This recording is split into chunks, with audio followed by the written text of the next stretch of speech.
scheißegal, das Gesetz bedeutet nix für mich. Ich geb schon immer einen Fick drauf, was richtig ist. Ich hab ne große Fresse, auch wenn du ein Grizzly bist. Mein Freund, ich bin wie ich bin, Mann, es ist wie's ist. Ich hab ne Abneigung gegen Lehrer und ne 6 in Mathe. Ich hab's ihm einfach weggenommen, wenn er was Besseres hatte.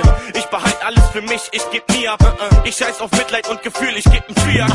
Ich bin unberechenbar, ich lass nicht mit mir reden. Ich hab kein Problem damit, die Kasse mitzunehmen und dir einen Tritt zu geben, wenn du mich stresst, du Penner. Wenn wir hier bei der Sekte regeln, das wie echte Männer. Homeboy, ich kann es sehen, du würdest gerne sein wie ich. Du würdest alles tun für ein Leben aus meiner Sicht. Denn deins ist langweilig, du bist brav wie immer. Und ich geh ab, los, mach's mir nach, du Spinner. Ich bin all das, wovor deine Eltern dich immer gewarnt haben. Doch ich hab Geld, hab Frauen, hab Spaß und du musst immer noch Bahn fahren. Ich bin ein schlechtes Vorbild. Na und wer sagt was Schlechtes? Ich passe nicht in dein Konzept, egal, mir geht es prächtig. Pass gut auf, hör mir zu, mach's mir nach, du Spinner. Ich bleib so wie ich bin, egal was ihr sagt. Mein Körper ist eine Ruine, denn ich nehm viele Drogen. Immer wenn ich high bin, mutiere ich zum Philosophen. Die Welt ist klein, denn ich betrachte sie von oben. Ich bin unerzogen, abgehoben, haut ab ihr Idioten. Ich trinke wie ein Loch, doch das ist meine Sache. Warum ist das ein Problem, weil ich's nicht heimlich mache?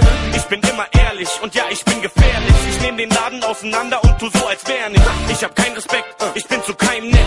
Und wenn dein neues Handy weg ist, hab ich's eingesteckt. Ich bin ein Rüpel, ein Rowdy und ich kann Nerven sägen. Gib mir ne Glotze und ein Joint, ich brauch nicht mehr zum Leben. Man sucht mein Herz vergebens, ich kann keinem trauen. Das ist der Ernst des Lebens, erstmal einbauen.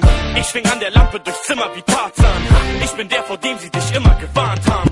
Ich bin all das, wovor deine Eltern dich immer gewarnt haben. Doch ich hab Geld, hab Frauen, hab Spaß und du musst immer noch Bahn fahren. Ich bin ein schlechtes Vorbild. Na und wer sagt was Schlechtes? Ich passe nicht in dein Konzept, egal, mir geht es prächtig. Pass gut auf, hör mir zu, mach's mir nach. Ich bleib so wie ich bin, egal was ihr sagt. Ich scheiß bewusst drauf, wenn euer Kind versucht wie ich zu sein, dann lasst es machen. Man lernt nicht, dass Feuer heiß ist, ohne es mal anzufassen. Woher wollt ihr wissen, was gut ist, wenn nichts schlecht ist? Wenn nichts schön ist, bin ich auch nicht hässlich. Seid doch ehrlich, ihr wart doch auch mal jung und habt gekifft, oder woher kommen die Raucherlungen? Tut nicht so, als wenn ihr Engel wart, ihr habt Leichen im Keller, wie jeder andere, also seid leise, ihr Penner. Vertraut eurem Kind, ihr werdet nicht enttäuscht. Meine Mutter hat das auch geschafft und sie hat es nicht bereut. Du musst einfach das Kind in dir rauslassen, bis deine Kinder auf ihre Kinder aufpassen. Ich bin all das, wovor deine Eltern dich immer gewarnt haben. Doch ich hab Geld, hab Frauen, hab Spaß und du musst immer noch Bahn fahren. Ich bin ein schlechtes Vorbild. Na